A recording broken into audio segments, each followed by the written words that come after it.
नमस्कार, मैं अंजना और आप देख रहे हैं आरबी न्यूज इंडिया। आइए रुक करते हैं आज की बड़ी खबर पर। साथियों, गीता कहती है कि जीवन की व्यर्थ चिंताएं, विकृत भावनाएं और गलत धारणाएं तभी मिटती हैं जब हम अपने भीतर के सत्य को पहचानते हैं। यही कारण है कि आज के दौर में जब डिप्रेशन और मानसिक तनाव जैसी चीजें तेजी से बढ़ रही हैं, गीता का संदेश मैं मानता हूं लोगों को नया संबल देता है।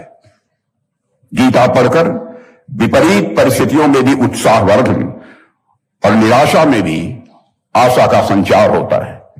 गांधी जी कहते थे कि जितने भी किताबें अब तक उन्होंने अपने जीवन में पढ़ी हैं, उन सब में सबसे अधिक सांत्वना दो पुस्तकों से उन्हें मिली है, श्रीमद् भागवत गीता और श्री रामचरितमानस। और साथियों, वे भी यह कहते थे जब उन्हें संदेह घेरते थे, जब वह दुविधा की स्थिति में होते थे, जब निराशाएं आती थी और जब कोई प्रकाश की किरण नजर नहीं आती थी, तब वे श्रीमद् भागवत गीता के ही शरण में जाते थे। इससे वे तुरंत सांत्वना पाते थे, उनके मन की शंकाओं का समाधान होता था।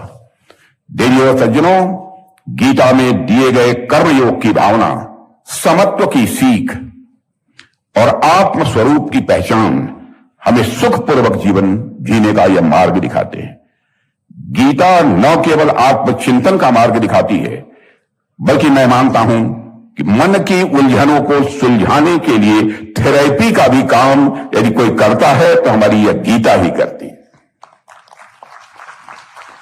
साथियों, जब जब हम जीवन में उलझते हैं, यह गीता हमें दिशा देती है, दिशा दिखाती है। और अगर यह हम माने कि जीवन केवल एक बार मिलता है तो उसकी कीमत केवल हमारी उपलब्धियों से तय होती है, लेकिन जब हम जीवन को कई जन्मों की यात्रा मानते हैं तो सबसे महत्वपूर्ण हो जाती है प्रज्ञा, जिसे अंग्रेजी में विजडम कहते हैं। और हम इस बात को महत्व देते हैं कि हमारी समझ कैसे विकसित हो, हमारी समझ कैसे व्यापक हो। यह समझ की दुनिया क्यों है, हम यहां क्यों हैं, और बार बार इस जीवन चक्र से गुजरने का मतलब क्या है, उसका अर्थ क्या है। जब यह समझ विकसित हो जाती है, तब हम दूसरों पर नियंत्रण करने का प्रयास छोड़ देते हैं और मुक्त हो जाते हैं। हम संसार में फंसते नहीं हैं। मुगल इतने पर ही नहीं रुके थे, उन्होंने गुरु महाराज के शीश को अपमानित करने का भी प्रयास किया, लेकिन भाई जेठा जी ने अपने पराक्रम के बल पर उनके शीश को आनंदपुर साहब पहुंचाया। इसलिए ही श्री गुरु गोविंद सिंह जी ने लिखा है, तिलक जंजू राखा प्रभता का, तेग बहादुर सी क्रिया करीन किनु आन। इसका अर्थ था कि धर्म का तिलक सुरक्षित रहे, लोगों की आस्था पर अत्याचार न हो, इसके लिए गुरु साहिब ने सब कुछ न्यौछावर कर दिया।